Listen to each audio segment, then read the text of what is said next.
Pasamos al capítulo 32, o más bien, sí, estuvimos en el capítulo 31, la última clase, y estuvimos viendo el anuncio del nuevo pacto. Recuerden, capítulo 31. En el capítulo 31 Dios anuncia un nuevo pacto. Ese anuncio tiene que ver con que definitivamente el pacto antiguo o el pacto mosaico fracasó. Esto es algo que tenemos que tener claro. El pacto de las obras de la ley fracasó. Israel no pudo cumplir los requisitos del pacto. Israel no pudo obedecer la ley. Israel fracasó.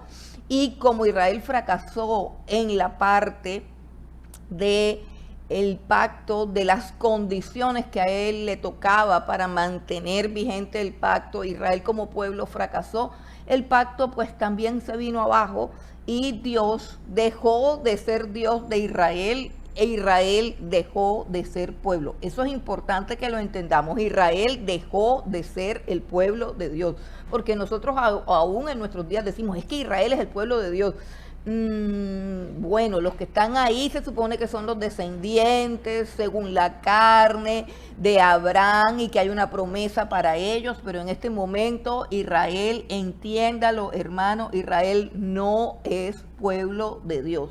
El pacto en la ley, el pacto con Moisés, celebrado con el intermediario de Moisés, ese pacto fracasó y Israel dejó de ser pueblo. El pueblo de Dios somos nosotros, la iglesia. Estamos relacionados con Dios a través de un pacto superior al pacto mosaico, que es el pacto hecho en la sangre del Señor Jesucristo. En el anterior pacto, Moisés era el mediador del antiguo pacto, pacto que fracasó.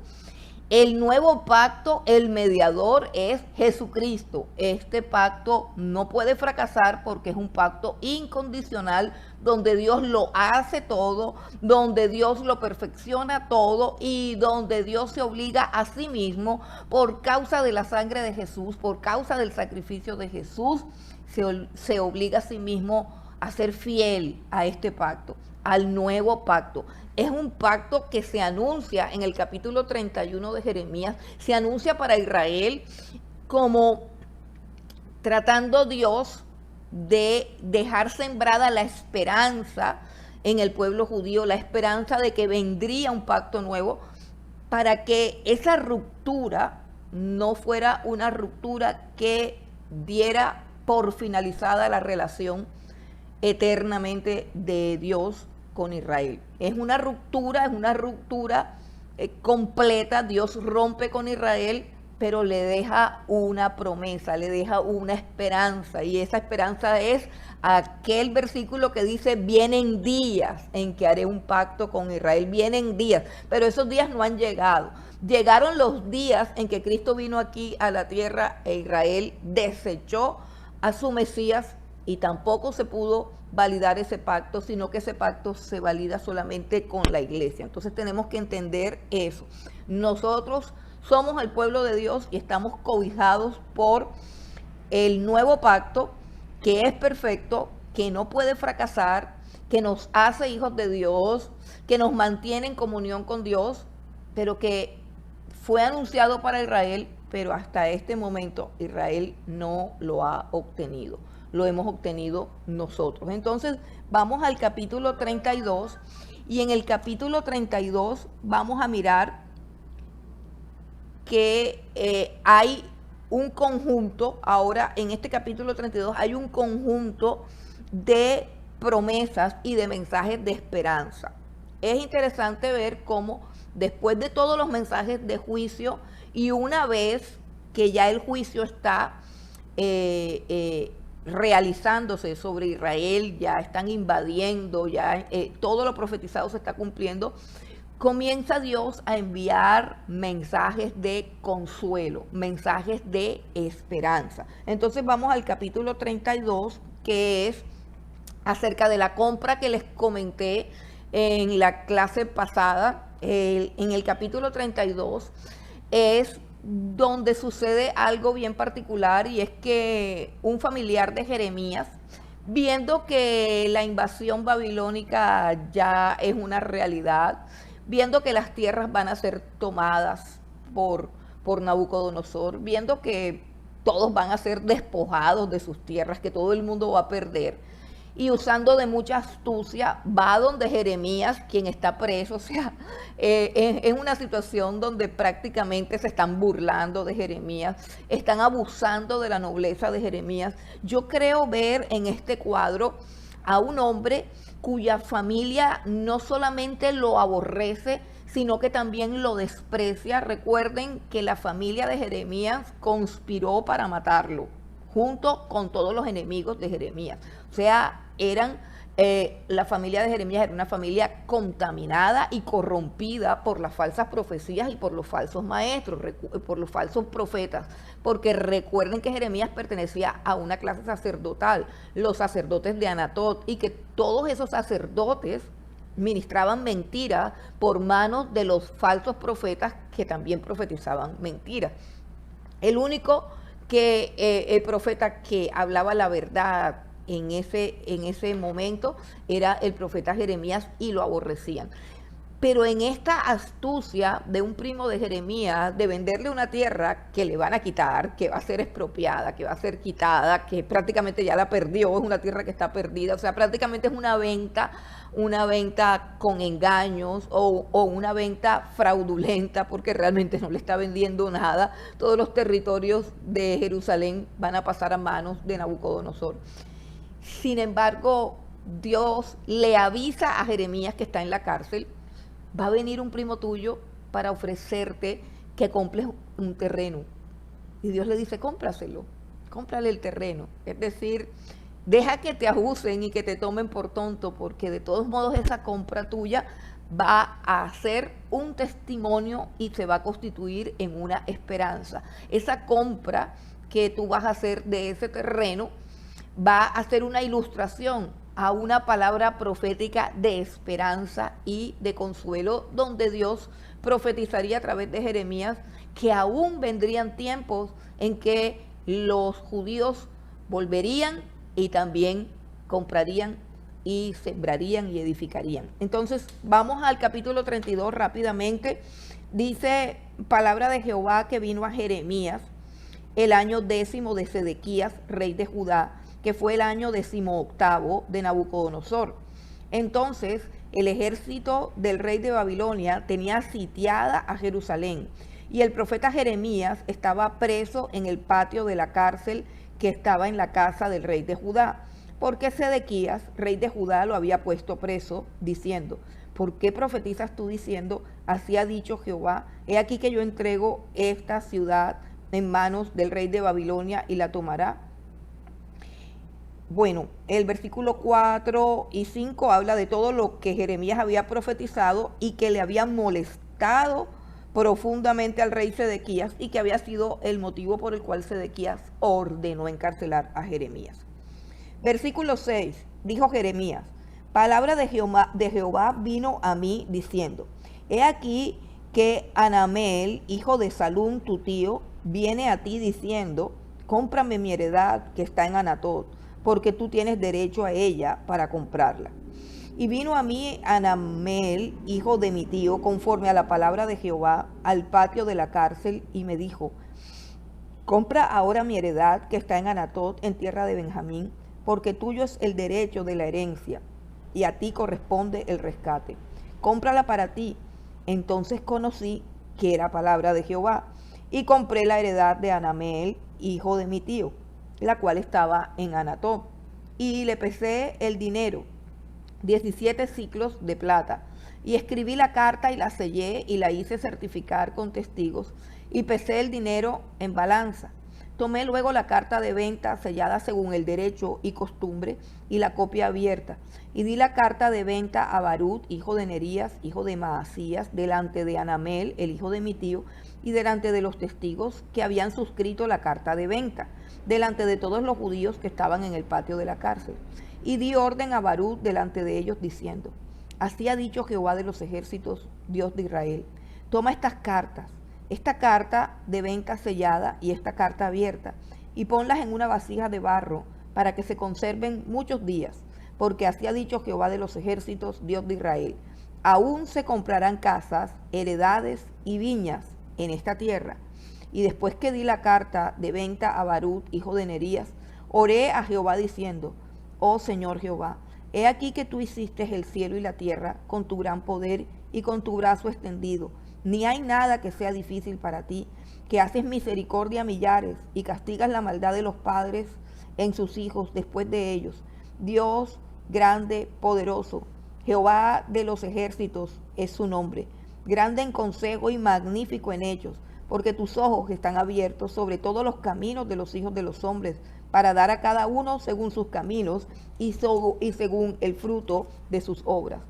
Tú hiciste señales y portentos en tierra de Egipto hasta este día, y en Israel y entre los hombres, y te has hecho nombre como se ve en el día de hoy.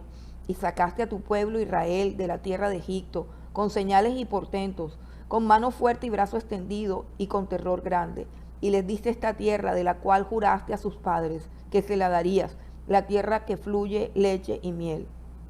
Y entraron y la disfrutaron, pero no oyeron tu voz, ni anduvieron en tu ley, nada hicieron de lo que les mandaste hacer. Por tanto has hecho venir sobre ellos este mal. Versículo 26. Y vino palabra de Jehová a Jeremías diciendo: He aquí que yo soy Jehová, Dios de toda carne. ¿Habrá algo que sea difícil para mí? Por tanto así ha dicho Jehová: He aquí voy a entregar esta ciudad en manos de los caldeos y en manos de Nabucodonosor, rey de Babilonia, y la tomarán. Y vendrán los caldeos que atacan esta ciudad y la pondrán a fuego y la quemarán. Asimismo las casas cuyas azoteas ofrecieron incienso a Baal y derramaron libaciones y dioses ajenos para provocarme. Porque los hijos de Israel y los hijos de Judá no han hecho sino lo malo delante de mis ojos desde su juventud, porque los hijos de Israel no han hecho más que provocarme a ira con la obra de sus manos. De tal manera que para enojo mío y para ira mía me ha sido esta ciudad, desde el día que la edificaron hasta hoy, para que le haga quitar de mi presencia, por toda la maldad de los hijos de Israel y de los hijos de Judá, que han hecho para enojarme ellos, sus reyes, sus príncipes, sus sacerdotes y sus profetas, y los varones de Judá y los moradores de Jerusalén. Y me volvieron la cerviz y no el rostro, y cuando los enseñaba desde temprano y sin cesar, no escucharon corrección, no escucharon para recibir corrección. Antes pusieron sus abominaciones en la casa en la cual es invocado mi nombre, contaminándola, y edificaron lugares altos a Baal, los cuales están en el valle del hijo de Hinnom, para hacer pasar por el fuego sus hijos y sus hijas a Moloc, lo cual no les mandé, ni me vino al pensamiento que hiciesen esta abominación. Y con todo, ahora, así dice Jehová, Dios de Israel, a esta ciudad, de la cual decís vosotros, entregada será en manos del rey de Babilonia, a espada, a hambre y a pestilencia. He aquí viene la profecía de consuelo, he aquí que yo los reuniré de todas las tierras a las cuales los eché con mi furor y con mi enojo e indignación, y los haré volver a este lugar y los haré habitar seguramente. Y me serán por pueblo y yo seré a ellos por Dios. Y les daré un corazón y un camino para que me teman perpetuamente, para que tengan bien ellos y sus hijos después de ellos. Y haré con ellos pacto eterno, que no me volveré atrás de hacerles bien, y pondré mi temor en el corazón de ellos para que no se aparten de mí. Y me alegraré con ellos haciéndoles el bien, y los plantaré en esta tierra en verdad de todo mi corazón y de toda mi alma. Porque así ha dicho Jehová: como traje sobre este pueblo todo este gran mal, así traeré sobre ellos todo el bien que acerca de ellos hablo. Y poseerán heredad en esta tierra, de la cual vosotros decís está desierta, sin hombres y sin animales, es entregada en manos de los caldeos. Heredades comprarán por dinero, y harán escritura y la sellarán, y pondrán testigos en tierra de Benjamín, y en los contornos de Jerusalén, y en las ciudades de Judá, y en las ciudades de las montañas, y en las ciudades de la Cefela, y en las ciudades del Negev, porque yo haré regresar sus cautivos, dice Jehová. Entonces miren que la compra de Jeremías fue una compra pública, se firmó un contrato de compraventa, se firmó con testigos, le hicieron unas escrituras donde constaba que la tierra había sido vendida a Jeremías. Y Jeremías ha podido decir, bueno, esos papeles no van a servir de nada porque ya todo se acabó, porque vamos a ir todos cautivos para Babilonia, porque aquí simplemente van a entrar y quemar y arrasar todo.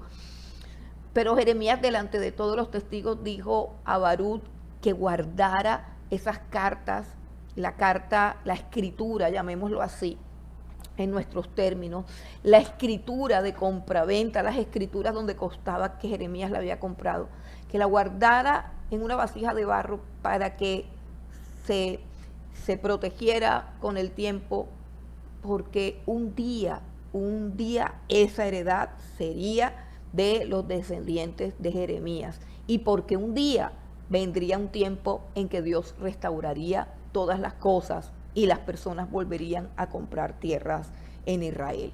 Bueno, el acto de fe de Jeremías fue ordenado por Dios. Dios le ordenó a Jeremías y fue una compra real. Jeremías tomó el dinero que tenía, compró la heredad y le creyó a Dios, sabiendo que de todos modos iba a irse cautivos. Muchas veces tenemos que hacer actos de fe que nos ayuden a confiar y a recordar. A veces es necesario escribir las cosas que Dios nos dice, a veces es necesario ilustrar las cosas que Dios nos dice con actos de fe, con actos donde podamos recordar lo que Dios ha dicho y poder esperar. Todos necesitamos esperanza. Hablábamos esto en la clase pasada. Necesitamos esperanza. ¿Y qué tal si en las paredes de nuestras casas, en las puertas de nuestros cuartos, en nuestros closets, colocamos algunas citas bíblicas que son promesas de Dios que traigan a nuestra vida esperanza? ¿Qué tal si nosotros de pronto guardamos esas promesas, si las escribimos, si las colocamos en un papel? ¿Y qué tal si también guardamos los testimonios de todas las cosas que Dios ha hecho por nosotros para recordarlas? Porque nosotros somos muy dados a olvidar las cosas buenas que nos pasan y las misericordias que Dios tiene con nosotros. Entonces esa compra se quedaría plasmada en la memoria de todos los que estuvieron ahí para creer en que de verdad, por muy trágico que fuera el momento, ellos volverían y regresarían a Jerusalén, y regresarían porque Dios iba a hacer un pacto eterno. Recuerden que esa es la clave de estos capítulos, un pacto eterno, que las condiciones de ese pacto eterno serían propicias para la debilidad del hombre, porque estarían basadas solamente en la grandeza y el poder de Dios. Por ejemplo, en el versículo 40, en el versículo 39, dice: les daré un corazón y un camino para que me teman perpetuamente. Les daré un corazón y un camino. La gloria del nuevo pacto es que Dios no nos impone a hacer cosas que, aunque sepamos que son buenas, nos cuesta mucho trabajo hacer. La gloria del nuevo pacto es que Dios no demanda de nosotros algo que nosotros no podemos hacer. Dios lo que hace en el nuevo pacto es cambiarnos el corazón para que amemos su palabra, para que amemos sus estatutos, para que amemos sus mandamientos y para que nos gocemos haciendo el bien. Y eso es una transformación que solamente se logra a través del nuevo pacto. Dice el versículo 40, y haré con ellos pacto eterno, que no me volveré atrás de hacerles el bien.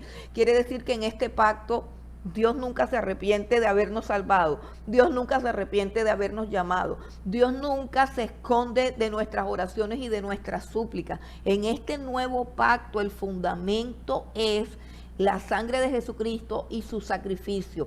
El fundamento es la promesa de Dios y el juramento de Dios. O sea, este pacto es incondicional para el hombre y depende enteramente de la gracia soberana y bendita de nuestro Dios. Eso significa que estamos seguros porque es Dios el que está obrando en nosotros nuestra transformación. Lo nuestro es creerle a Dios, lo nuestro es acercarnos a Dios, lo nuestro es confesar nuestro pecado y decirle: Señor, esto es lo que yo soy, cámbiame, transfórmame. Dios nos llama a una relación, no donde Él nos exige, no donde Él nos reclama, sino donde Él nos transforma.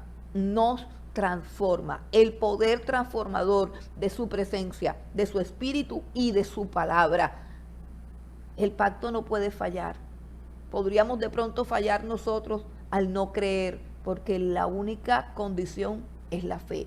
Y la fe es aquella que hace que tengamos la certeza de lo que estamos esperando en Dios, nuestra salvación. Y que nos acercamos a Dios seguros de que Él existe y de que galardona a los que le buscan. Lo único que necesitamos es tener fe. ¿Para qué? Para acercarnos confiadamente al trono de la gracia. Eso es lo que necesitamos. El pacto no puede fallar. Además de eso, Él mismo es quien nos atrae a sus caminos.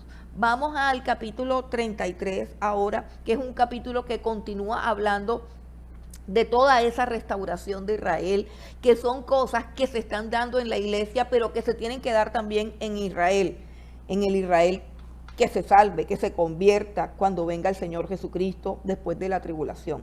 Vamos a mirar algunas características de este nuevo pacto. Dice el capítulo 33. Esta es una parte muy hermosa, así que les pido que tengan su Biblia abierta y que me sigan en la lectura. Jeremías 33. Dice: vino palabra de Jehová a Jeremías la segunda vez, estando él aún preso en el patio de la cárcel, diciendo: así ha dicho Jehová, que hizo la tierra, Jehová, que la formó para afirmarla. Jehová es su nombre. Miren lo que está diciendo. Está diciendo que Dios es el que ha hecho todo lo que existe. Está diciendo que Él es el todopoderoso, que todo lo que existe, existe porque Él lo creó. Y eso implica que Él puede hacer y también puede deshacer. Que Él puede hacer y puede rehacer, porque Él es el creador. Ahora, el versículo 3 dice: clama a mí y yo te responderé y te enseñaré cosas grandes y ocultas que tú no conoces. Dios le está diciendo a Jeremías, que está, me imagino que angustiado, número 1 porque está preso, deprimido, número 2 porque ya todas sus profecías se están cumpliendo, ya lo que hay es un panorama lúgubre de devastación, de muerte, de espada, de pestilencia, de juicio. Pero Dios está reanimando a Jeremías y le está diciendo: Jeremías, la clave es que tú clames a mí. Y cuando tú clames a mí, yo te voy a mostrar cosas grandes y ocultas que tú no conoces. ¿Cuáles son esas cosas grandes y ocultas que Jeremías no podía conocer en ese momento, pero que Dios le está diciendo: te las voy a revelar si clamas a mí? Mire que esto es importante.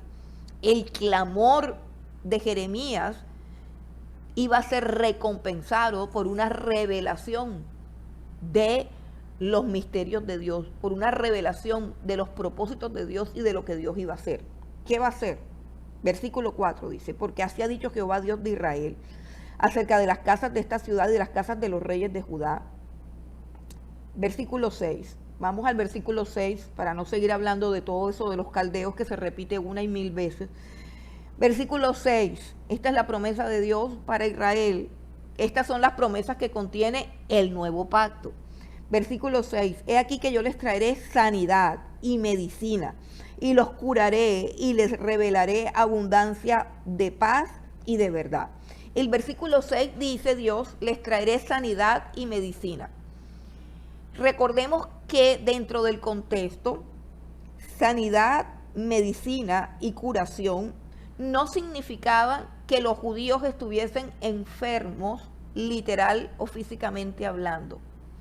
Dios se refiere a la enfermedad del alma, a la enfermedad del corazón de los judíos, enfermedad que los hacía inclinarse al pecado y los esclavizaba a la idolatría y a la perversión, de tal manera que no se podían arrepentir, de tal manera que no se podían volver a Dios, de tal manera que lo único que podían esperar de Dios era juicio y castigo. ¿A causa de qué? De que eran esclavos del pecado.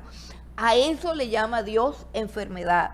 La enfermedad más terrible de la que trata la Escritura es la enfermedad del pecado, la incapacidad para hacer lo bueno, la incapacidad para buscar a Dios, la enfermedad del corazón que hace que mi corazón anhele las cosas pecaminosas, se deleite en las cosas del mundo, pero se aburra con las cosas de Dios y aún rechace, repele y desprecie las cosas de Dios. El hombre pecador está enfermo porque no ama a Dios, que es su benefactor, pero ama el pecado, que es su destructor. Esa es una enfermedad que ha tocado todas las áreas del ser humano: la mente, el espíritu, el alma y por supuesto el cuerpo.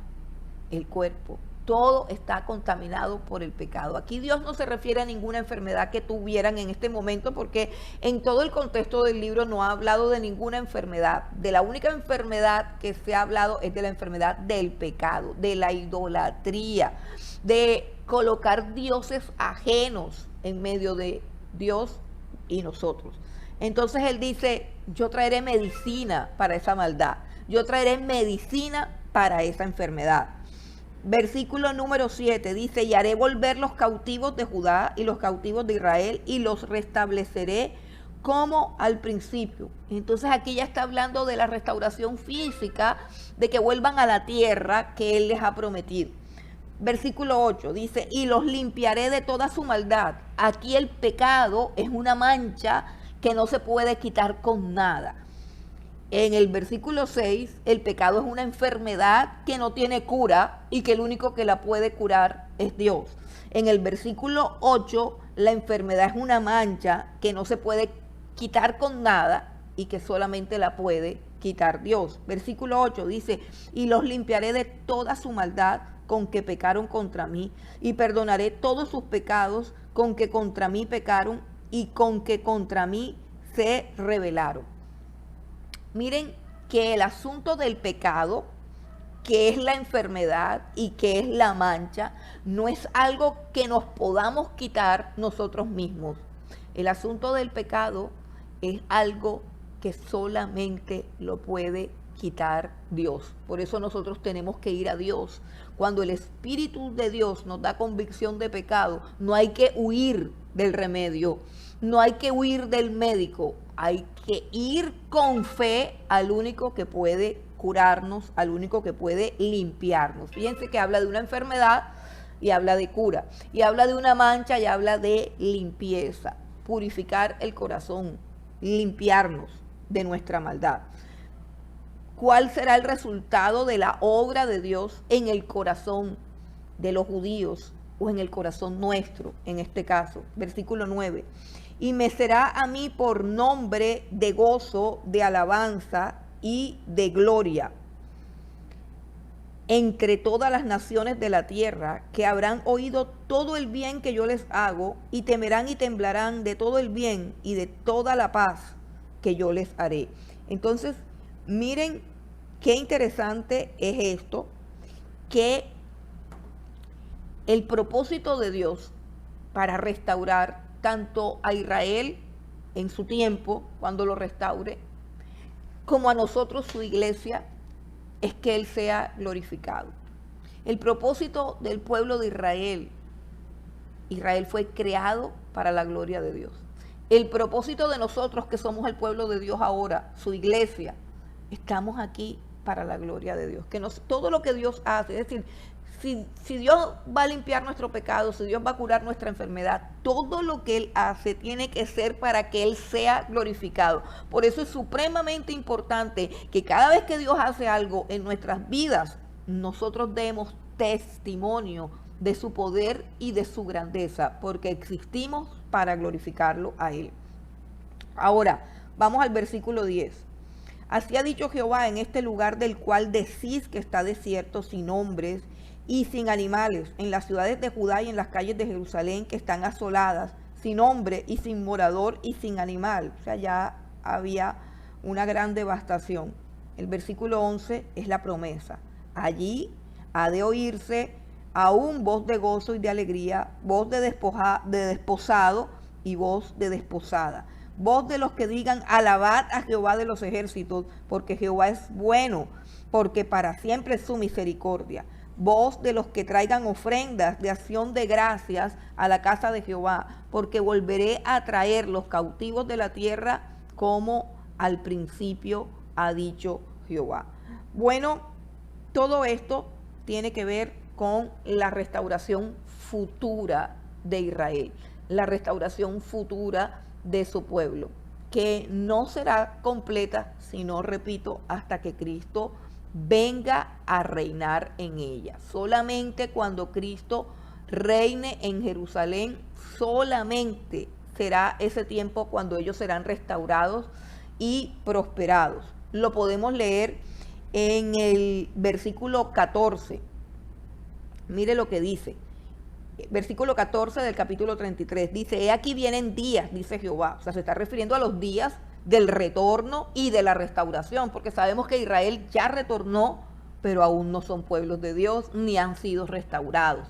No tienen templo, no ofrecen sacrificios, no están restaurados.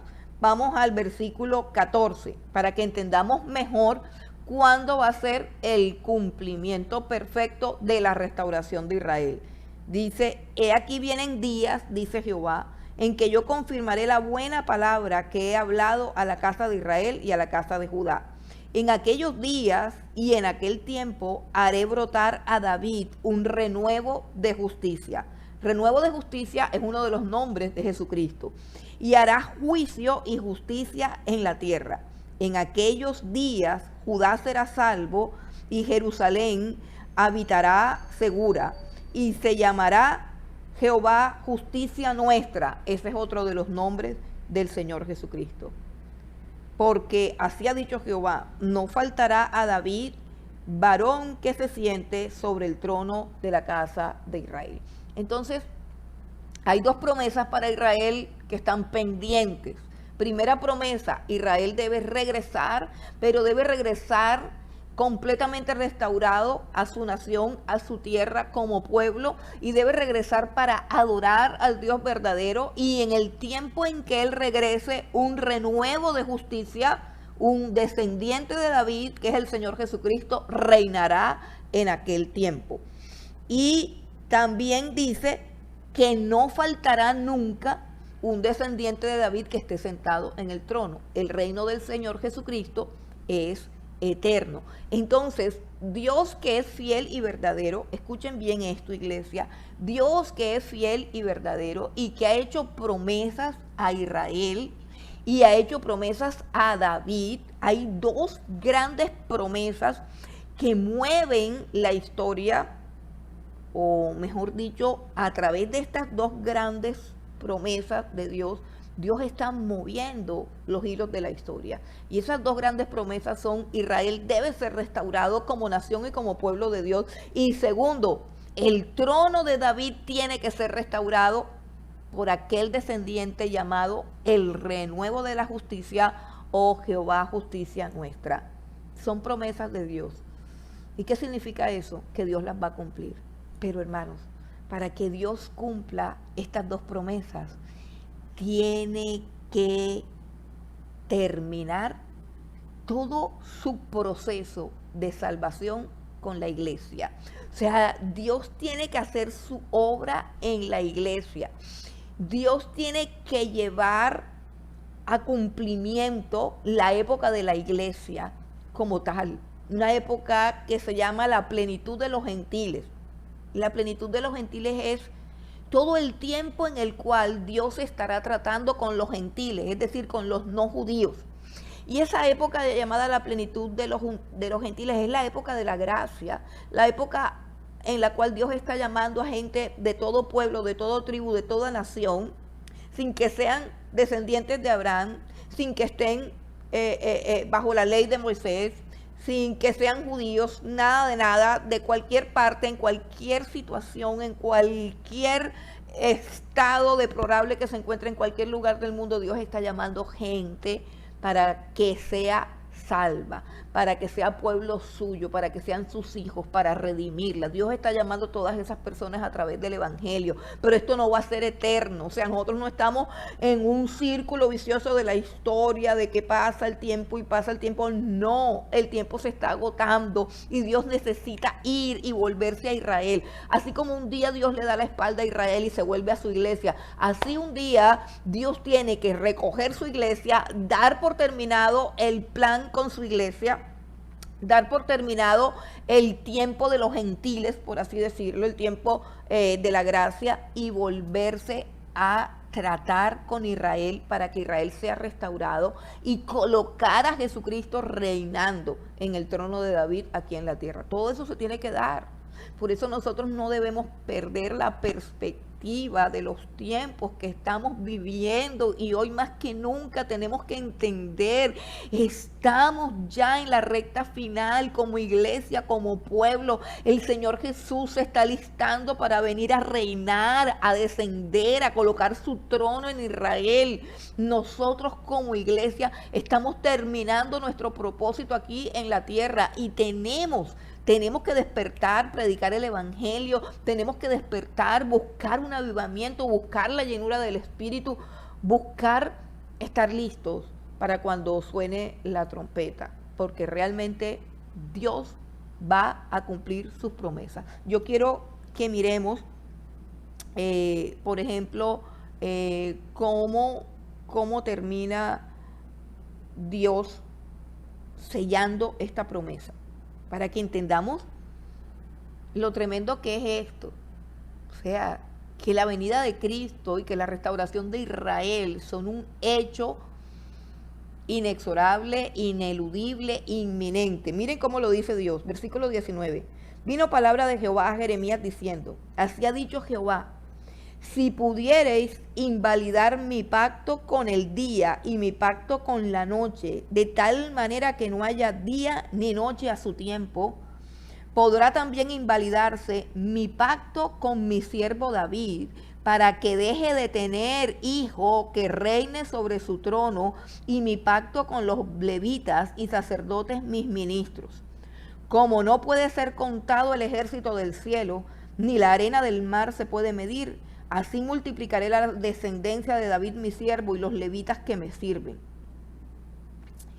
Este texto que acabamos de leer está hablando de que por mucho que se demore ese cumplimiento, hermanos, en este momento no hay un descendiente de David reinando en Israel.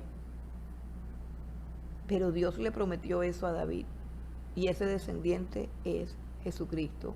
Y Dios está diciendo, yo hice un pacto con David y le prometí eso, y ese pacto es tan solemne, es tan fiel, es tan sagrado, como que mañana va a salir el sol. O sea, nosotros sabemos que nos acostamos y sabemos que a las 5 de la mañana ya empieza el sol a subir. Amanece el día y estamos felices con el sol, o de pronto rabiando de tanto calor, como quiera que sea que manejemos las cosas, pero sabemos que viene la noche. O sea, esos son pactos que Dios ha hecho, son principios. Un principio es una regla, es algo que se cumple, ¿sí? Como una ley, la ley de la gravedad, todo lo que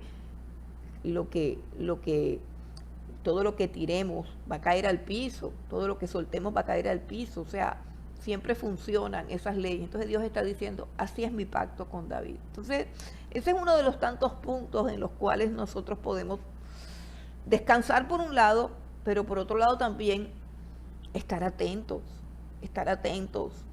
porque se están cumpliendo los tiempos, porque no podemos vivir en un círculo vicioso de estancamiento. No, iglesia, tenemos que despertar. Jesucristo viene pronto, Dios tiene una agenda con su pueblo Israel y tiene que ser cumplida, y nosotros también tenemos una agenda y tiene que ser cumplida. Bueno, continuemos ahora con el capítulo 34. Ahora vamos a ver un tercer punto, ya estamos acabando el libro de Jeremías. Un tercer punto, bueno, ustedes dirán que no lo estamos acabando, lo que pasa es que ahora viene un segmento en que simplemente es histórico, donde se hace una recopilación de todo lo que sucedió históricamente hablando, de la manera como se cumplieron todas las profecías de Jeremías, a pesar de que se burlaron de él de mil maneras. Y también viene un compendio de juicios a las naciones, porque luego del juicio de Dios para con su pueblo, también Dios se vuelve al resto de las naciones y las enjuicia y las castiga por sus pecados. Entonces ahora vamos a mirar un segmento que es la tercera parte del libro de Jeremías, donde Jeremías se convierte como en un vigía profético. O sea, aquí en este segmento la vida de Jeremías es la que ocupa como el primer lugar, el lugar protagónico, es decir, lo que le está pasando a Jeremías, lo que sufre Jeremías, la manera como tratan a Jeremías. Y Jeremías aquí se convierte como en un símbolo de la infidelidad de Israel, pero también un símbolo de la fidelidad de Dios, de la grandeza de Dios y de la fidelidad de Dios en el cumplimiento de su palabra, de que Dios lo que dice, lo que promete y lo que advierte, también lo cumple. Entonces Jeremías va a ser como ese personaje que va a mostrar cuán grande es Dios al cumplir lo que promete, cuán fiel es, cuán seriamente debemos tratar con la palabra de Dios, con sus advertencias. O sea, cuando estamos de pronto escuchando la palabra de Dios y algo toca nuestro corazón de manera personal, algo que te dice el Espíritu Santo, mira, tú en eso estás fallando, mira, esas cosas están sucediendo en tu corazón. Cuando Dios de alguna manera, a través de todas estas profecías y de todo lo que le pasó a Israel o de lo que le pasó a Jeremías, nos muestra algo que está mal en nuestras vidas, debemos tomarlo muy en serio, porque Dios siempre está hablando en serio.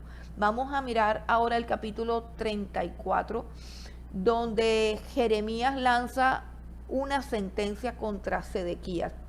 Ya Jeremías le ha dicho de mil maneras a Sedequías todo lo que le va a suceder, pero recuerden que Dios en su infinita misericordia le da una oportunidad y le dice a Sedequías, hombre, ríndete y entrégate a el rey Nabucodonosor. No te rebeles contra la disciplina, no te rebeles contra la autoridad, porque las autoridades las levanto yo y en este momento Babilonia es una herramienta de mi justicia. Entonces no te rebeles con las herramientas de mi justicia, no te rebeles contra la autoridad. Hermanos, hay tanto que aprender de estos libros, porque a veces los miramos nada más desde un punto de vista histórico, pero hay muchas cosas que debemos aprender. Por ejemplo, cuando alguien que está en autoridad sobre nuestras vidas nos persigue, nos maltrata, nos abusa. Hermanos, hay que rendirnos, hay que ser humildes, hay que bajar la cabeza. Es Dios el que da la autoridad y es Dios el que a través de las autoridades trata con nuestro carácter, trata con nuestras vidas y quiere transformarnos y convertirnos en mejores personas de lo que somos. Bueno, Nabucodonosor es eso, es una herramienta de Dios para pulir. Y Dios le está diciendo a Sedequías, por favor, déjate pulir, déjate quebrantar, humíllate un rato, todo lo que quiero es que te humilles y te vuelvas a mí. Yo te quiero sanar, yo te quiero restaurar, pero Sedequías es arrogante, altivo, prepotente, no soporta quedar mal ante los demás. Es un hombre que no es perverso ni ignorante en el sentido estricto de la palabra. Él de alguna manera sabe que las profecías de Jeremías son ciertas. Él de alguna manera sabe que Dios está enojado y con razón. Pero a él le gusta mucho seguirle la corriente a los hombres y llevarse bien con todo el mundo. Entonces hay una cantidad de intereses encontrados aquí que no permiten que Sedequías se rinda y se humille, porque le da miedo lo que las demás personas puedan decir de él. Es solamente el miedo al que dirán, ese deseo de tener una imagen aceptable frente a los demás, este deseo de reconocimiento. ese Sedequías, y por eso perdió tantas oportunidades que tenía. Entonces aquí está Jeremías dictando sentencia, la sentencia divina contra Sedequías. Vamos a leer solamente un pedacito porque es prácticamente un recuento de lo mismo. Versículo 2. Así ha dicho Jehová, Dios de Israel: ve y habla a Sedequías, rey de Judá, y dile: así ha dicho Jehová, he aquí yo entregaré esta ciudad al rey de Babilonia y la quemará con fuego. Y no escaparás tú de su mano, sino que ciertamente serás apresado y en su mano serás entregado. Y tus ojos verán los ojos del rey de Babilonia, y te hablará boca a boca, y en Babilonia entrarás. Con todo eso, oye palabra de Jehová, Sedequías, rey de Judá: así ha dicho Jehová acerca de ti: no morirás a espada, en paz morirás. Y así como quemaron especias por tus padres, los reyes primeros que fueron antes de ti, las quemarán por ti y te endecharán diciendo: ay Señor, porque yo he hablado la palabra, dice Jehová. Y habló el profeta Jeremías a Sedequías, rey de Judá, todas estas palabras de Jerusalén. Y el ejército del rey de Babilonia peleaba contra Jerusalén y contra todas las ciudades de Judá que habían quedado, contra Laquis y contra Seca, porque de las ciudades fortificadas de Judá, estas habían quedado. Miren esto. ¿Por qué murieron muchas personas? ¿Por qué murió tanta gente? ¿Por qué hubo tanta desolación, devastación? ¿Por qué quemaron la ciudad? ¿Por qué sucedieron todas estas cosas? Porque no escucharon a Jeremías, que dijo: yo los he entregado a Babilonia. Ellos tenían que rendirse, no tenían que pelear.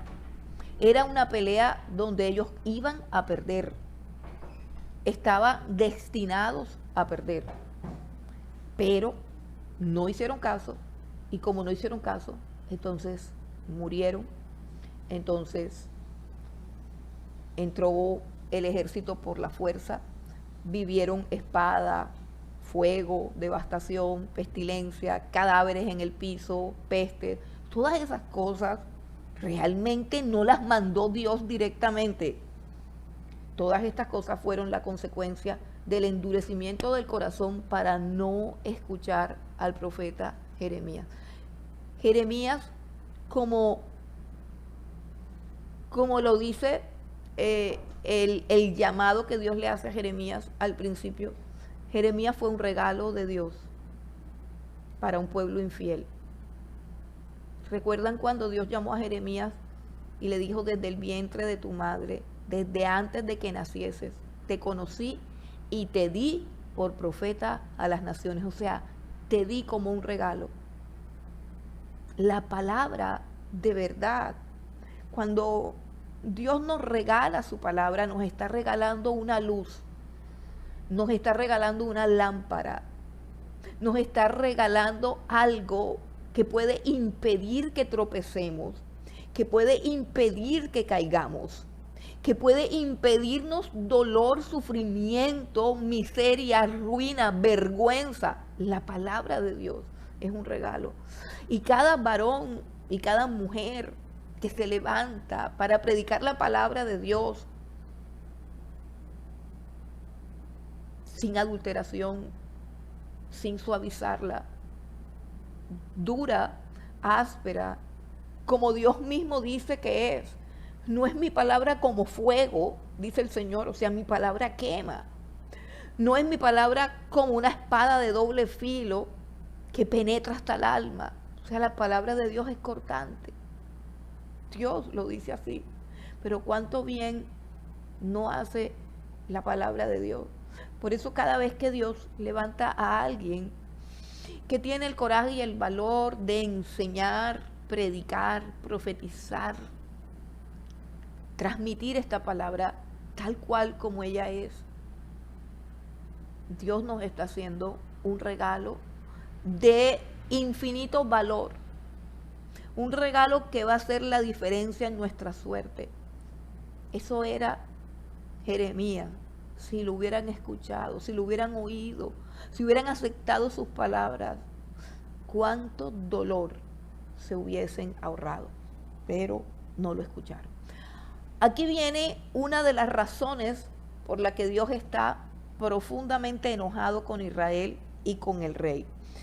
Y resulta que hubo un pacto que ellos violaron, un pacto de dejar libre a los esclavos hebreos.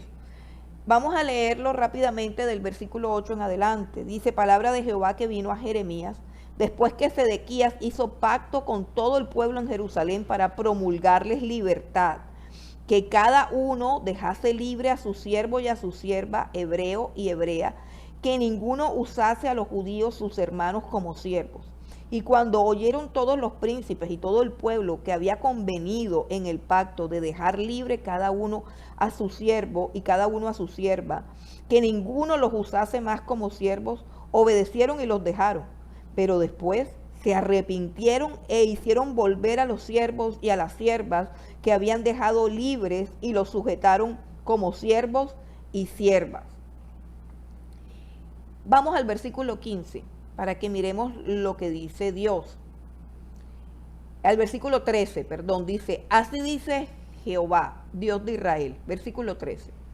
Yo hice pacto con vuestros padres el día que los saqué de tierra de Egipto, de casa de servidumbre, diciendo: al cabo de 7 años dejará cada uno a su hermano hebreo que le fuere vendido, le servirá 6 años y lo enviará libre, pero vuestros padres no me oyeron ni inclinaron su oído.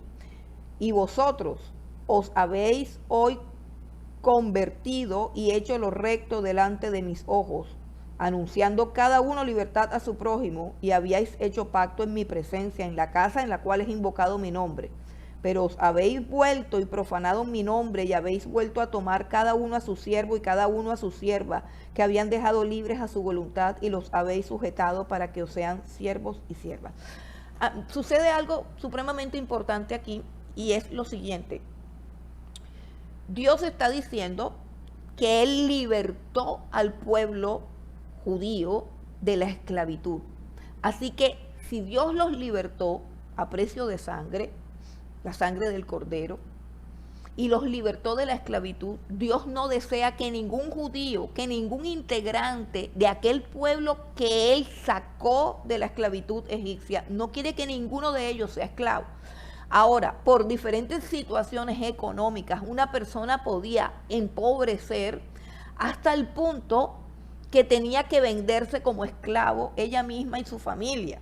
Esa era una figura que existía en aquella época. La persona empobrecía, se quedaba sin casa, se quedaba sin nada, y finalmente esa persona, ese hombre se vendía con su esposo y con sus hijos, se vendía a una familia para servir como esclavos, y pues a cambio de eso tenían vivienda y comida. Eso era todo, pero iban a ser esclavos. Y Dios ordenó en su palabra que esa situación se podía manejar solamente por 6 años. Es decir, cuando yo compraba un esclavo que se vendía a mí por causa de su necesidad, yo podía usarlo como esclavo solamente 6 años, a él y a su familia. Al 7º año lo tenía que dejar en libertad, no importa lo que debiera, no importa las deudas que tuviera. Al 7º año tenía que ser un hombre libre y tenía que empezar a trabajar por dinero y tenía que empezar a restaurar su vida. Esa fue una orden, un principio que Dios dio. Con el tiempo el pueblo de Israel se olvidó de esos principios, se olvidó de esas leyes. Pero hubo un momento en que se arrepintieron, hubo un momento en que entraron en razón, y entonces el rey Sedequías hizo un pacto donde obligaba a todos los judíos, y todos los judíos entraron en ese pacto donde decían: sí, nosotros vamos a dejar libres a todos los esclavos que tenemos. Es decir, esclavos que tenían desde hace muchos años, habían pasado mucho más de 7 años y no los dejaban en libertad. Entonces, esta fue una de las cosas que Jeremías denunció, y se llegó a un arrepentimiento, pero a un arrepentimiento superficial, emocional, por decirlo así. Entonces ellos se reunieron en un acto solemne, así con lágrimas en los ojos y cantando y todo, y dijeron, sí, sí, juramos que vamos a dejar libres a todos nuestros esclavos, vamos a hacer la voluntad de Dios, y podemos decir que Dios se alegró y que Dios los bendijo y todo eso, pero luego los volvieron a tomar como esclavos. Esto fue grave para Dios. En el versículo 17 dice, por tanto, así dicho Jehová, vosotros no me habéis oído para promulgar cada uno libertad a su hermano y cada uno a su compañero. He aquí que yo promulgo libertad, dice Jehová, a la espada y a la pestilencia y al hambre, y os pondré por afrenta ante todos los reinos de la tierra, y entregaré a los hombres que traspasaron mi pacto, que no han llevado a efecto las palabras del pacto que celebraron en mi presencia, dividiendo en dos partes el becerro y pasando por en medio de ellas, a los príncipes de Judá y a los príncipes de Jerusalén, a los oficiales y a los sacerdotes y a todo el pueblo de la tierra que pasaron entre las partes del becerro. La manera como se hacía un pacto, que era algo así como un contrato, algo que tenían que cumplir, era que dividía un animal por la mitad, y las personas que prometían cumplir ese pacto pasaban por la mitad del animal, o sea, por un lugar, por un espacio, o digamos así, por un charco de sangre, porque eso era lo que quedaba entre los dos mitades de los animales divididos por la mitad. Entonces se paraba en el charco de sangre, pasaba por el charco de sangre, y así decía, yo voy a cumplir este pacto, y si no, pago con mi vida. Era más o menos lo que se decía al hacer un tipo de pactos como estos que se usaba en aquella época. Era como un contrato que no se podía dejar de cumplir, pero ellos lo dejaron de cumplir. Y sobre todo aquí Dios alude a las clases altas de la sociedad, a los ricos, a los poderosos, a los príncipes, a los reyes, a pues, toda la clase importante que tenían, que se daban esos lujos de tener esclavos y que habían prometido solemnemente delante de Dios que los iban a libertar. Entonces sucede que están haciendo dos cosas graves. Número uno, están desobedeciendo la ley de Dios. Número dos, están siendo crueles con sus propios hermanos. Dios quiere que todo Israel sea libre, no quiere esclavos, porque para eso los libertó de la esclavitud. Están pecando contra la ley, están pecando contra los hermanos, no están usando de la misericordia, de la gracia, del amor que debe haber entre hermanos, pero sobre todo están pecando contra el nombre de Dios, porque el pacto lo juramentaron usando el nombre de Dios. Así que están profanando el nombre de Dios, porque están, por decirlo así, jurando falsamente por Dios, porque están poniendo a Dios como testigo de un pacto que no cumplieron, que no van a cumplir, que no quieren cumplir. Entonces son tres cosas graves. Está primero la desobediencia, está segundo la injusticia, la crueldad, el no tener compasión del hermano que está en miseria, el no perdonar, el no pasar por alto las deudas de los otros, y por último profanar el nombre de Dios. Todas estas cosas son lecciones para nosotros, hermanos. ¿Recuerdan cuando Jesús oró diciendo, y perdona nuestras deudas, así como también nosotros perdonamos a nuestros deudores? Porque una de las traducciones habla así, y se refiere precisamente a eso, que en el pueblo de Dios no puede haber quien abuse del otro, quien ultraje al otro por causa de su pobreza, por causa de su escasez. Debe haber misericordia, debe haber gracia y debe haber perdón. Si alguien en la iglesia como hermano te hizo un daño, te falló, no puede resolverlo, no puede restituirle, pues debes, como dice Pablo, sufrir el agravio, perdonar la deuda. No vuelvas a prestar, no vuelvas a ponerte, no vuelvas de pronto a confiar tan fácilmente, pero tienes que dejar libre a tu hermano. O sea, dejar libre es soltar, dejar libre es perdonar, dejar libre es pasar por alto el error. No se lo estés cobrando, no estés hablando con los demás de lo que él te hizo, dañándole y continuando dañándole su imagen. Perdona y olvida. permite que las personas puedan tener en la iglesia, los creyentes que puedan tener una oportunidad de ser mejores personas y que no se les esté cobrando siempre su pecado. ¿Por qué? Por causa de que Dios nos ha perdonado a todos nuestros pecados. Bueno, esa es una de las cosas que Dios aborrece del pueblo de Israel. Fue una de las cosas que los motivos, uno de los tantos motivos por los cuales Dios los está castigando, y eso nos muestra que la causa de todo es la idolatría, y que el pecado de idolatría lleva también al pueblo de Israel a una vida de injusticia, a una vida de perversidad, a una vida de maldad y sobre todo una vida sin amor, sin clemencia y sin misericordia, que deben ser las características del pueblo de Dios, porque son las características de la persona de Dios.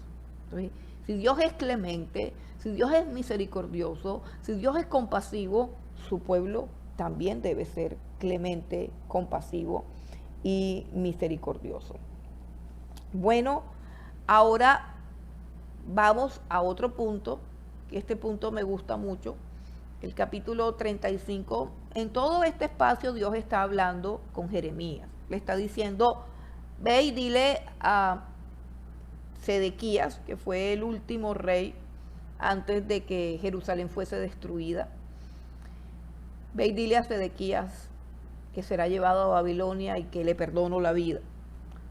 Ve y dile a Sedequías que no perdono que hayan violado el pacto de dejar libres a los esclavos judíos. Eso no lo perdono, eso lo voy a castigar.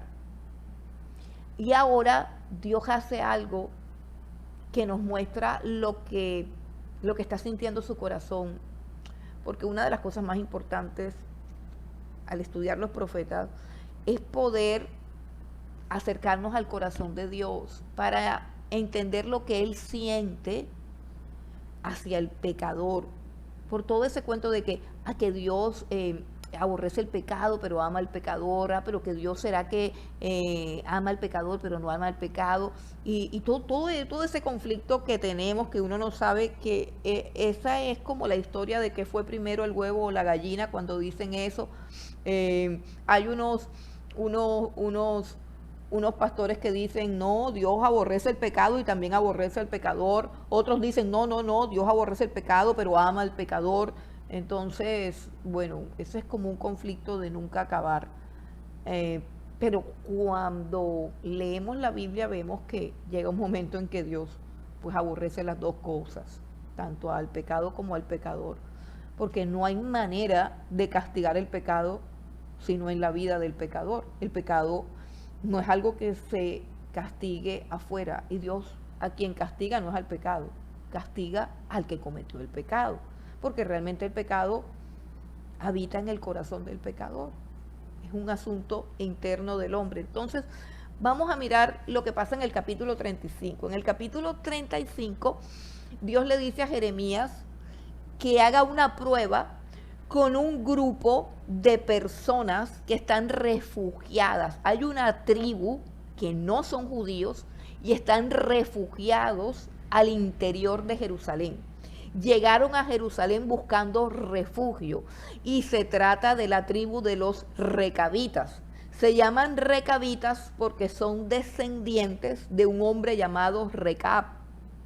Este hombre llamado Recab fue, por decirlo así, el padre de esta tribu. Esta es una tribu que es nómada, es una tribu supremamente pacífica, supremamente noble, por decirlo así, y ellos llegaron a Israel buscando refugio y se establecieron allí por un tiempo, porque una de sus costumbres era que eran nómadas y que parte de su cultura, de su idiosincrasia, de sus principios, de sus valores, o más bien de su identidad como tribu, como pueblo, es que no edificaban casas, sino que iban caminando por el desierto. Pero en esta época que se estaba viviendo, época de guerras, de invasiones, épocas peligrosas, estaba cayendo el imperio asirio y se estaba levantando el imperio babilónico, y todos estos imperios invadían en los desiertos y despojaban a la gente de sus pertenencias y se apropiaban de todas las cosas. Entonces era como que una época un poco difícil para llevar esa vida nómada, esa vida de andar deambulando por el desierto, y ellos buscaron refugio en Israel. Es una historia supremamente hermosa, supremamente bonita, donde Dios coloca a esta tribu como un ejemplo de obediencia, y que Dios se duele en su corazón de que una tribu que no conoce a Dios pueda obedecer a su padre, mientras que los judíos, que tienen un padre tan noble y tan bueno como lo ha sido Dios con ellos, no lo puedan obedecer. Vamos al capítulo 35, que se titula La obediencia de los recabitas. Vamos a leerlo todo porque de verdad que es bien hermoso. Dice: palabra de Jehová que vino a Jeremías en días de Joacín, hijo de Josías, rey de Judá, diciendo. Este es una parte donde la escritura retrocede. Recuerden que es Baruch, el escriba, el secretario de Jeremías, el que está compilando todas estas cosas. Recordemos que este no es un relato cronológico de lo que está sucediendo con Jeremías, sino que este es un compendio de las profecías de Jeremías, y también es un compendio biográfico de las cosas que les pasó a Jeremías. Ese compendio lo organizó Baruch. Vamos a leer más adelante que Baruch hizo un rollo y lo quemaron, y luego le tocó volver a hacer otro rollo, volver a escribir otro libro. Entonces, no hay un orden cronológico aquí. ¿Por qué? Porque ahora están hablando de la época en que el rey era Joacín, y Joacín reinó antes que Sedequías. El último rey fue Sedequías. Así que en este momento estamos retrocediendo en el tiempo. Y dice que en esos tiempos de Joacín, Dios le dijo a Jeremías lo siguiente. Versículo 2. Ve a casa de los recabitas y habla con ellos e introdúcelos en la casa de Jehová, en uno de los aposentos, y dales a beber vino. Tomé entonces a Hazanías, hijo de Jeremías, hijo de Abasinías, a sus hermanos, a todos sus hijos y a toda la familia de los recabitas. Y los llevé a la casa de Jehová, al aposento de los hijos de Anán, hijo de Igdalías, varón de Dios, el cual estaba junto al aposento de los príncipes, que estaba sobre el aposento de Maasías, hijo de Salún, guarda de la puerta. Y puse delante de los hijos de la familia de los recabitas tazas y copas llenas de vino, y les dije: bebed vino.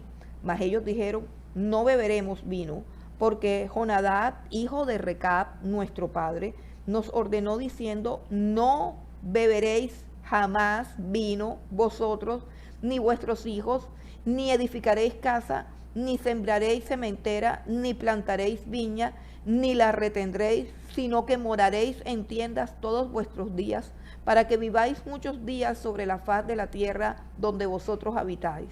Y nosotros hemos obedecido a la voz de nuestro padre Jonadab, hijo de Recab, en todas las cosas que nos mandó, de no beber vino en todos nuestros días, ni nosotros, ni nuestras mujeres, ni nuestros hijos, ni nuestras hijas, y de no edificar casas para nuestra morada, y de no tener viña, ni heredad, ni sementera.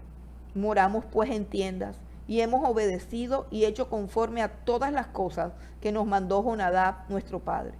Sucedió, no obstante, que cuando Nabucodonosor, rey de Babilonia, subió a la tierra, dijimos: venid y ocultémonos en Jerusalén de la presencia del ejército de los caldeos y de la presencia del ejército de los de Siria, y en Jerusalén nos quedamos. Bueno, dejemos hasta aquí para que podamos comprender un poquito mejor lo que sucede. Dios lo que quiere mostrarle a Jeremías es que la obediencia que él pide es algo elemental, es algo simple, es algo sencillo, es algo que cualquiera lo puede dar. Y pone de ejemplo a una tribu, la tribu de los recabitas. Y le dice a Jeremías que los ponga a prueba, que los ponga en la tentación de desobedecer. Y la prueba es fuerte, ¿por qué? Porque los recabitas están refugiados en Jerusalén. Los recabitas están en peligro. Si no fuera por la cobertura, por la protección, por el asilo político que les está brindando Jerusalén, iban a ser destruidos porque no tienen tierra, porque no tienen nada, o iban a ser llevados como esclavos a Babilonia. Entonces, los recabitas están en una situación apremiante con respecto a Jerusalén. Una situación donde cualquiera podría rendirse y obedecer. ¿Qué tiene de malo tomarse una copa de vino? Realmente no tiene nada de malo.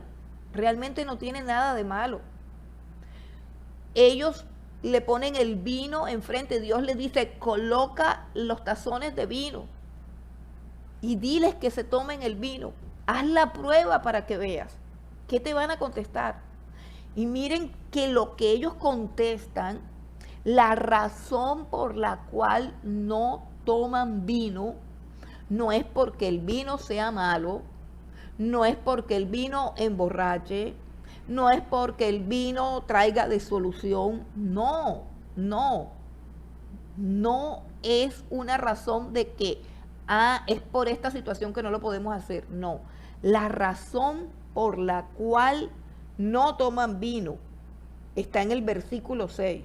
Dice, ellos dijeron, no beberemos vino porque Jonadab, hijo de Recab, nuestro padre, nos ordenó diciendo, no beberéis jamás vino.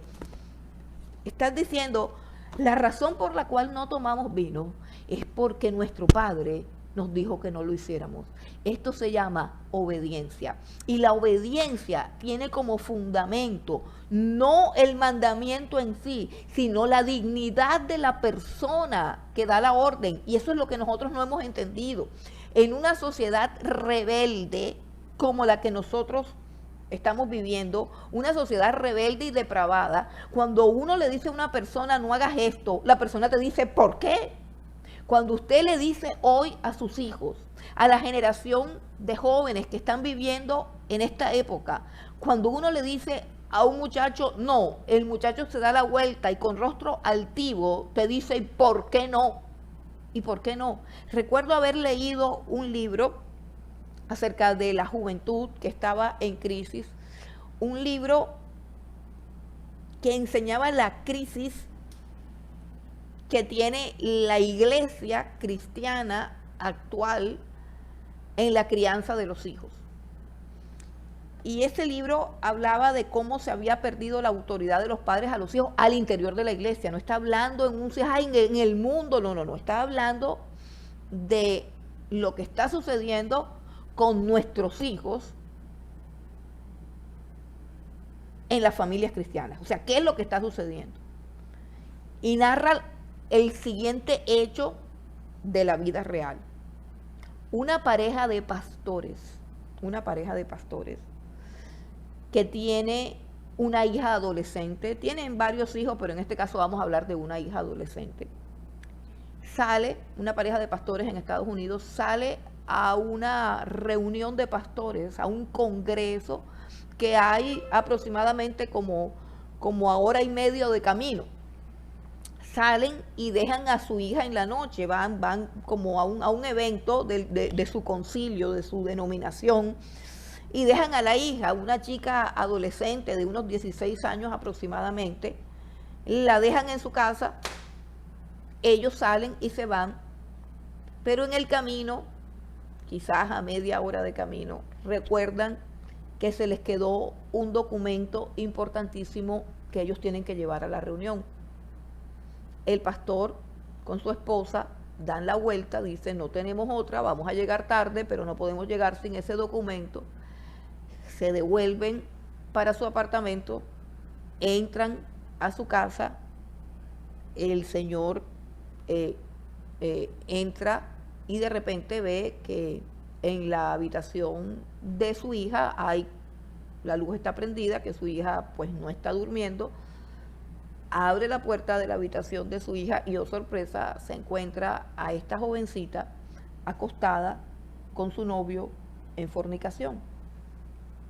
Descubre que la niña que supuestamente nació en el Evangelio, y que con toda seguridad canta en la iglesia y todas estas cosas, pues no es ninguna santa paloma y que fornica con su novio cada vez que tiene la más mínima oportunidad. Inmediatamente este hombre pues se pone las manos en la cabeza, los chicos se visten, bajan a la sala, entra la esposa, comienza el drama familiar. Pero lo que narra este libro es que hay un momento en que el padre le dice a la hija, ¿cómo es posible que tú me hayas hecho esto? ¿Cómo es posible que tú hagas esto? Esto es tan malo, tan terrible lo que tú has hecho. Y la hija le dice, ¿pero por qué? ¿Por qué es malo? Le dice la hija, ¿por qué es malo? Entonces el padre le dice, porque puedes quedar embarazada. Y la hija le dice, pero es que nos estamos cuidando. ¿Por qué es malo? Dime una razón, ¿por qué es malo? Dime qué tiene de malo lo que estamos haciendo. Si él me quiere, yo lo quiero. Él lo quiere hacer, yo también lo quiero hacer. ¿Qué tiene de malo que lo hagamos? Es que te repito que puedes quedar embarazada, eso es un peligro, eso es pecado. ¿Pero por qué es pecado? Dice la niña, ¿por qué es pecado? No, que te puede dar una enfermedad. ¿Pero cuál enfermedad? Si te estamos usando preservativos, estamos tomando todas las precauciones, todo el mundo lo hace, todos mis amigos lo hacen y nadie se enferma. ¿Qué tiene de malo? Le pregunta la hija ya al papá en un tono descarado. Y el escritor de este libro nos dice que es que el problema grave es que se ha perdido el temor a Dios.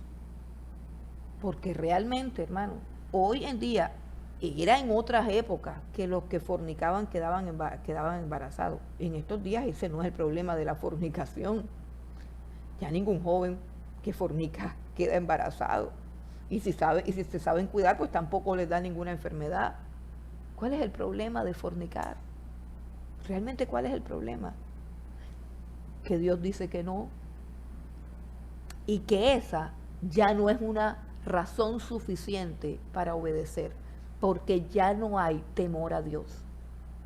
Ya no hay temor a Dios.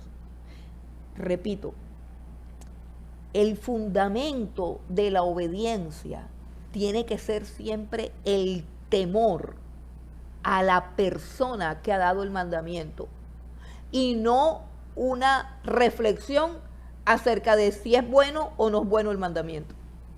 Y eso es lo que está sucediendo en esta época, que en esta época todo es relativo y todo es subjetivo. ¿Por qué? Porque tu verdad es tu verdad, mi verdad es mi verdad. Y si a ti te parece algo bueno, pero al otro le parece algo malo, pues este que lo haga y el otro que no lo haga. Y vivamos todos felices así. ¿Qué es lo que quieren arrancar de la mente de las personas? El temor a Dios. Cuando le dicen a los recabitas, tomen vino, ellos dicen, no, nosotros no tomamos vino, porque si tomamos vino dejamos de ser personas sobrias, dejamos de ser personas fuertes, porque el vino debilita el carácter, porque el vino produce... No, dicen, nosotros no tomamos vino, porque Jonadab, el hijo de Recab, nuestro padre, mire que tienen dos nombres claros con los cuales ellos se identifican, dos nombres de dos personas a los cuales ellos les deben honra, respeto, honor y obediencia. Así que el asunto de si el vino es bueno o es malo, eso es irrelevante. Aquí lo fundamental es que Jonadab, el hijo de Recab, dio una orden, y esa orden tiene que ser cumplida por causa del honor de Recab y por causa del honor de ellos mismos, que son descendientes de Recab y que tienen en Recab los fundamentos de su identidad, de su valía, de su autoestima. Es un asunto de honor. Eso es lo que es la obediencia. El problema no era el vino, el problema no era las casas, el problema no es qué hago y si lo que hago es bueno o malo. El problema es quién es mi padre, quién es el dueño de lo que yo tengo, a quién tengo yo que rendirle cuentas. ¿A quién tengo yo que rendirle honra? ¿A quién tengo yo que rendirle tributo? El problema es un problema personal. Y eso es lo que Dios está diciendo. Miren la respuesta. No tomaron vino. ¿Por qué no tomaron vino? Porque simplemente su padre lo prohibió. Simplemente su padre lo prohibió. Vamos a mirar lo que dice Dios acerca de esto. Versículo 12 del capítulo 35. Vino palabra de Jehová a Jeremías diciendo: así ha dicho Jehová de los ejércitos, Dios de Israel.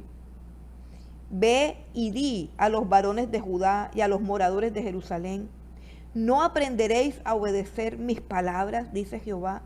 Fue firme la palabra de Jonadab, hijo de Recab, el cual mandó a sus hijos que no bebiesen vino, y no lo han bebido hasta hoy, por obedecer al mandamiento de su padre. Y yo os he hablado a vosotros desde temprano y sin cesar, y no me habéis oído.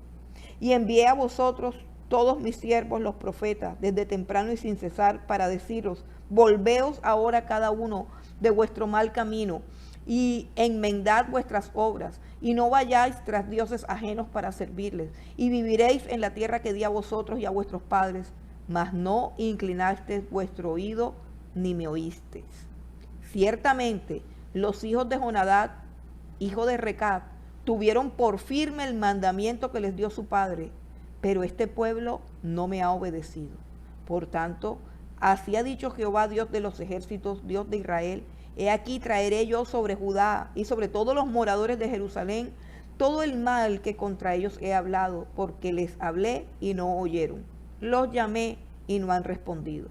Y dijo Jeremías a la familia de los recabitas: así ha dicho Jehová de los ejércitos, Dios de Israel: por cuanto obedecisteis al mandamiento de Jonadab vuestro padre, y guardasteis todos sus mandamientos, e hicisteis conforme a todas las cosas que os mando, por tanto, así ha dicho Jehová de los ejércitos, Dios de Israel: no faltará de Jonadab, hijo de Recab, un varón que esté en mi presencia todos los días. Miren qué cuadro tan bonito cuando Dios dice: la palabra de Recab fue firme, pero yo les he hablado desde el principio y sin cesar, y no me han escuchado. Dios quiere que su palabra sea firme para nosotros, y no por causa de si nos parece o no nos parece, sino por causa de que Él es nuestro Padre, y de que Él es nuestro dueño y nuestro Señor, y que Él es digno de honra, de alabanza y sobre todo de obediencia. Ahora bien, el ejemplo que Él pone de los recabitas nos muestra que Dios honra a todo aquel que obedece a sus padres, sean o no sean de su pueblo, sean o no sean creyentes. Hay una cantidad de actitudes, de formas de vida que llevan consigo una bendición de lo alto. Muchas veces podemos ver que hay personas que les va muy bien en la vida, y esto tiene que ver porque viven con principios, y quizás no sean cristianos, y quizás no sean evangélicos, y nunca están orando ni van a nuestros cultos, pero cumplen con algunos principios que están en la palabra de Dios y que conllevan la misma bendición de Dios. Es decir, Dios ha declarado que el hijo que honre a sus padres y que el hijo obediente sea bendecido y sea prosperado. Entonces, de eso nos debieran enseñar. Cuando nos quieren enseñar a ser prósperos, nos deben enseñar a honrar a nuestros padres. El que honra a sus padres tiene una bendición de Dios. No será la salvación es por gracia en Cristo Jesús y a través de su sangre. Pero aquí en esta tierra hay muchas bendiciones que Dios ha dado a los que le temen, aún sin siquiera conocerle. Es decir, aquellos que guardan sus mandamientos y quizás ni siquiera lo conocen. ¿Cuánto más nosotros que conocemos a Dios tenemos que guardar sus mandamientos? Esa es la tribu de Recab, que nos sirva de ejemplo, así como Dios la puso de ejemplo a los judíos. Pasemos al capítulo 36. Bueno, en el capítulo 36 tenemos ya los acontecimientos finales antes de que eh, sea quemado todo el templo y todo, antes del fin, llamémoslo así. Suceden algunas cosas que desataron la ira de Dios, suceden algunas cosas que Baruch plasmó en la palabra de Dios, que las plasmó en el rollo de lo que les había dicho en el capítulo 36. Retrocedemos un poquito atrás y miramos algunos pecados graves que se cometieron cuando Dios estaba llamando a Israel al arrepentimiento. Capítulo 36. Dice la palabra del Señor. Aconteció en el 4.º año de Joacim, hijo de Josías, rey de Judá, que vino esta palabra de Jehová a Jeremías diciendo: toma un rollo de libro y escribe en él todas las palabras que te he hablado contra Israel y contra Judá y contra todas las naciones, desde el día que comencé a hablarte, desde los días de Josías hasta hoy. Quizá oiga la casa de Judá todo el mal que yo pienso hacerles y se arrepientan cada uno de su mal camino, y yo perdonaré su maldad y su pecado. Y llamó Jeremías a Baruch, hijo de Nerías, y escribió Baruch de boca de Jeremías en un rollo de libro todas las palabras que Jehová le había hablado. Después mandó Jeremías a Baruch diciendo: a mí se me ha prohibido entrar en la casa de Jehová. Entra tú, pues, y lee de este rollo que escribiste de mi boca las palabras de Jehová a los oídos del pueblo, en la casa de Jehová el día del ayuno, y las leerás también a oídos de todos los de Judá que vienen de sus ciudades. Quizá llegue la oración de ellos a la presencia de Jehová y se vuelva cada uno de su mal camino, porque grande es el furor y la ira que ha expresado Jehová contra este pueblo. Y Baruch, hijo de Nerías, hizo conforme a todas las cosas que le mandó Jeremías profeta, leyendo en el libro las palabras de Jehová en la casa de Jehová. Y aconteció en el año 5.º de Joacim, hijo de Josías, rey de Judá, en el mes 9, que promulgaron ayuno en la presencia de Jehová a todo el pueblo de Jerusalén y a todo el pueblo que venía de las ciudades de Judá a Jerusalén. Y Baruch leyó en el libro las palabras de Jeremías a la casa de Jehová en el aposento de Gemarías, hijo de Safán, escriba, en el atrio de arriba, y a la entrada de la puerta nueva de la casa de Jehová, a oídos del pueblo. Bueno, hay algo interesante aquí. Esto sucedió en el 4.º año de Joacim. Ya Jeremías tiene aproximadamente unos 15 años de estar profetizando y predicando las mismas cosas, llamando al arrepentimiento, advirtiendo del castigo, denunciando el pecado, toda la obra profética, pero no escuchan nada. Entonces llega un momento en que Dios dice: vamos a repetir, escribe todo en un rollo. ¿Por qué? Porque a Jeremías no le tenían permitido, ya lo habían declarado persona no grata y no le permitían entrar al templo. Si ustedes recuerdan, el ministerio de Jeremías comenzó con un gran sermón que fue predicado en el capítulo 7 en la puerta del templo a oídos de todo el pueblo de Jerusalén que entraba a adorar. Ahora hay un acontecimiento importante, y es que se proclamó un ayuno. Ojo, se proclamó un ayuno. Un pueblo en desobediencia proclamando ayuno. Podríamos pensar que cualquiera que proclama ayuno es porque se está arrepintiendo. No, eran simplemente actividades religiosas falsas e hipócritas. Eran simplemente rituales y protocolos religiosos. No hay un arrepentimiento genuino. Recuerden que también hay un capítulo en Isaías, el capítulo 58, cuando Dios dice: no es este el ayuno que yo escogí, porque están ayunando es para pedirle a Dios que los bendiga, que los prospere, que los ayude, que cumpla sus sueños. Pero no es un ayuno de arrepentimiento, ni de restitución, ni de restauración. Es un ayuno lleno de injusticia y de maldad. Así que no todo ayuno es agradable a Dios. Entonces, se promulgó un ayuno nacional de tal manera que todo Israel tenía que venir al templo a ayunar, y era una oportunidad para Dios, aunque ellos lo hacían de una manera religiosa. Era una oportunidad para Dios repetir todas las palabras. Pero había una limitante y era que Jeremías no podía llegar al templo y no lo iban a dejar predicar como aquel otro día que predicó. Ya sabían lo que iba a decir. Entonces Dios le dice a Jeremías, dile a Barut, escribe todas las profecías, escríbelas en un rollo y mandas a Barut y que las lea cuando todo el mundo esté reunido. Y eso fue lo que hicieron. A continuación vamos a ver lo que sucedió con la lectura de ese rollo, es decir, de toda esa profecía que nuevamente se volvió a leer a oídos de todo el pueblo. Versículo 11, dice, y Micaías, hijo de Gemarías, todo esto son las personas que trabajan en el templo, los encargados del templo, los del oficio sacerdotal, religioso, etc. Vamos al 11 de nuevo. Micaías, hijo de Gemarías, hijo de Safán, habiendo oído del libro todas las palabras de Jehová, descendió a la casa del rey, al aposento del secretario, y he aquí que todos los príncipes estaban allí sentados. Esto es Elisama, secretario, Delaía, hijo de Semaías, Elnatán, hijo de Acbor, Gemarías, hijo de Safán, Sedequías, hijo de Ananías, y todos los príncipes. Y les contó Micaías todas las palabras que había oído cuando Barut leyó en el libro a oídos del pueblo. Entonces enviaron todos los príncipes a Jehudi, hijo de Netanías, hijo de Selemías, hijo de Cusi, para que dijese a Barut, toma el rollo en el cual leíste a oído del pueblo y ven. Y Barut, hijo de Nerías, tomó el rollo en su mano y vino a ellos. Y le dijeron, siéntate ahora y léelo a nosotros.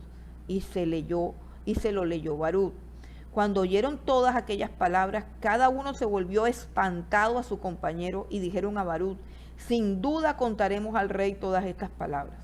Preguntaron luego a Barut diciendo, cuéntanos, ¿cómo escribiste de boca de Jeremías todas estas palabras? Y Barut les dijo, él me dictaba de su boca todas estas palabras y yo escribía con tinta en el libro. Entonces dijeron los príncipes a Barut, ve y escóndete tú y Jeremías, y nadie sepa dónde estáis. Y entraron donde estaba el rey, al atrio, habiendo depositado el rollo en el aposento de Elisama, secretario, y contaron a oídos del rey todas estas palabras. Y envió el rey a Jehudi que tomase el rollo, el cual lo tomó del aposento de Elisama, secretario, y leyó en él Jehudi a oídos del rey y a oídos de todos los príncipes que junto al rey estaban. Y el rey estaba en la casa de invierno en el mes 9, y había un brasero ardiendo delante de él.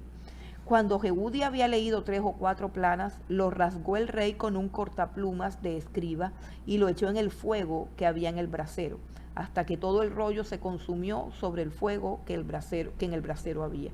Y no tuvieron temor ni rasgaron sus vestidos el rey y todos sus siervos que oyeron todas estas palabras. Y aunque Elnatán y Delaía y Gemarías rogaron al rey que no quemase aquel rollo, no los quiso oír. También mandó el rey a Jerameel, hijo de Amelet, a Seraías, hijo de Asriel, y a Selemías, hijo de Abdel, para que prendiesen a Barut, el escribiente, y al profeta Jeremías, pero Jehová los escondió. Y vino palabra de Jehová a Jeremías después que el rey quemó el libro, las palabras que Barut había escrito de boca de Jeremías, diciendo, vuelve a tomar otro libro y escribe en él todas las palabras primeras que estaban en el primer rollo que quemó Joacim, rey de Judá. Y dirás a Joacim, rey de Judá, así ha dicho Jehová, tú quemaste este rollo diciendo, ¿por qué escribiste en él diciendo, de cierto vendrá el rey de Babilonia y destruirá esta tierra, y hará que no queden en ella ni hombres ni animales? Por tanto, así ha dicho Jehová acerca de Joacim, rey de Judá, no tendrá quien se siente sobre el trono de David, y su cuerpo será echado al calor del día y al hielo de la noche. Y castigaré su maldad en él y en su descendencia y en sus siervos, y traeré sobre ellos y sobre los moradores de Jerusalén y sobre los varones de Judá todo el mal que les he anunciado y no escucharon. Y tomó Jeremías otro rollo y lo dio a Barut, hijo de Nerías, escriba, y escribió en él de boca de Jeremías todas las palabras del libro que quemó en el fuego Joacim, rey de Judá, y aún fueron añadidas sobre ellas muchas otras palabras semejantes. Bueno, hermanos, ¿cómo estamos de tiempo? Estamos bien de tiempo. Bueno, este es uno de los intentos que vemos aquí del rey Joacim anterior a Sedequías, de ignorar las palabras de Dios, de anular los decretos de Dios, de pensar que lo que Dios ha hablado no se va a cumplir.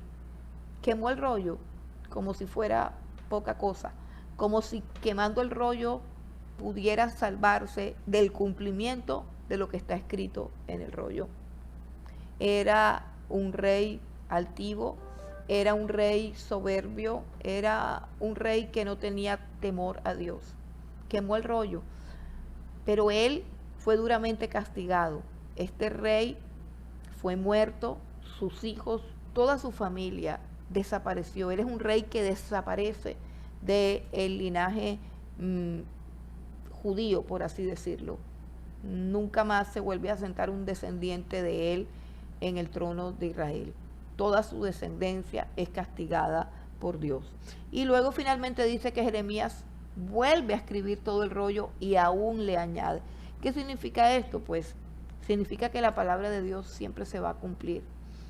Que como está escrito, el cielo y la tierra pasarán, pero las palabras de Dios nunca pasarán y nunca dejarán de cumplirse. El capítulo 37 habla de Conías, que fue un rey que reinó 3 meses después de este que quemó el rollo del libro. Este rey Joacín quemó el rollo del libro, luego Dios lo castigó, fue llevado cautivo, murió en unas condiciones muy tristes. Y uno de sus hijos comenzó a reinar, pero duró solamente 3 meses, hasta que también lo bajaron y también murió.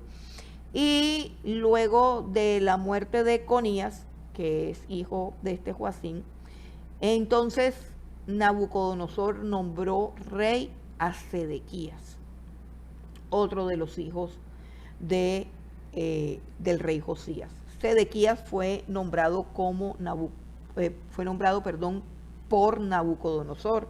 Ya Israel estaba sometida al imperio babilónico, aunque Sedequías trataba de rebelarse contra los caldeos, contra Babilonia. Bueno, vamos al versículo 2. Esta es la historia de Sedequías. Dice que Sedequías no obedeció. Dice, pero no obedeció él, ni sus siervos, ni el pueblo de la tierra a las palabras de Jehová, las cuales dijo por el profeta Jeremías. Y envió el rey Sedequías a Jucal, hijo de Selemías, y al sacerdote Sofonías, hijo de Masías, para que dijesen al profeta Jeremías: ruega ahora por nosotros a Jehová nuestro Dios. Y Jeremías entraba y salía en medio del pueblo, porque todavía no lo habían puesto en la cárcel. Y cuando el ejército de Faraón había salido de Egipto, y llegó noticias de ellos a todos los caldeos que tenían sitiada Jerusalén, se retiraron de Jerusalén. Entonces vino palabra de Jehová al profeta Jeremías, diciendo: así ha dicho Jehová, Dios de Israel: diréis así al rey de Judá, que os envió a mí para que me consultases: he aquí que el ejército de Faraón, que había salido en vuestro socorro, se volvió a su tierra en Egipto. Y volverán los caldeos y atacarán esta ciudad y la tomarán y la pondrán a fuego. ¿Qué sucede? Que en este momento histórico,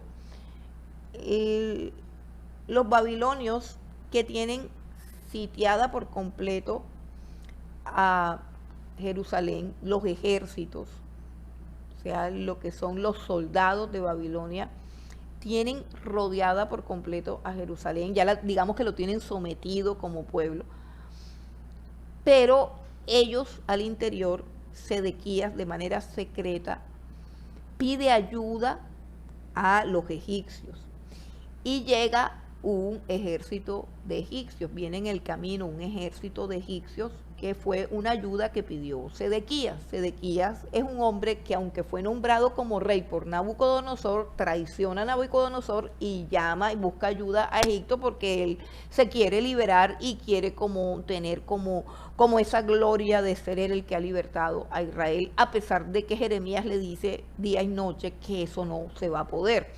Entonces, cuando los soldados de Babilonia se enteran que viene un ejército de Egipto, entonces ellos se van para Babilonia para informarle a Nabucodonosor lo que está pasando y al mismo tiempo para buscar refuerzos. Entonces en ese momento Sedequías piensa que ha ganado la batalla. Sedequías piensa que esto es un logro, que ya se libró de los caldeos. Y por eso es que viene esta profecía, donde dice, los egipcios que venían a ayudarte se fueron, se devolvieron para su casa. Y los caldeos que te iban a someter pronto regresarán. Esto no le gusta a Sedequías. Versículo 9. Así ha dicho Jehová, le está profetizando Jeremías a Sedequías. No os engañéis a vosotros mismos diciendo, sin duda, ya los caldeos se apartarán de nosotros, porque no se apartarán. Recuerden que caldeos es lo mismo que babilonios. Porque aun cuando hirieses a todo el ejército de los caldeos que pelean contra vosotros y quedasen de ellos solamente hombres heridos, cada uno se levantará de su tienda y pondrán esta ciudad a fuego. Y aconteció que cuando el ejército de los caldeos se retiró de Jerusalén a causa del ejército de Faraón, salía Jeremías de Jerusalén para irse a tierra de Benjamín, para apartarse de en medio del pueblo. Y cuando fue a la puerta de Benjamín, estaba allí un capitán que se llamaba Irías, hijo de Selemías, hijo de Ananías, el cual apresó al profeta Jeremías diciendo, tú te pasas a los caldeos. Y Jeremías dijo, falso, no me paso a los caldeos. Pero él no lo escuchó, sino que prendió Irías a Jeremías y lo llevó delante de los príncipes. Y los príncipes se airaron contra Jeremías y le azotaron y le pusieron en prisión en la casa del escriba Jonatán, porque le habían convertido en cárcel. Entró pues Jeremías en la casa de la cisterna y en las bóvedas. Y habiendo estado allá Jeremías por muchos días, el rey Sedequías envió y le sacó. Y le preguntó el rey secretamente en su casa y dijo, ¿hay palabra de Jehová? Y Jeremías dijo, hay. Y dijo más, en manos del rey de Babilonia serás entregado. Como Jeremías profetizaba la caída de Jerusalén y el triunfo de Babilonia, era muy fácil para los demás acusarlos de traición a la patria. Jeremías le gustaba apartarse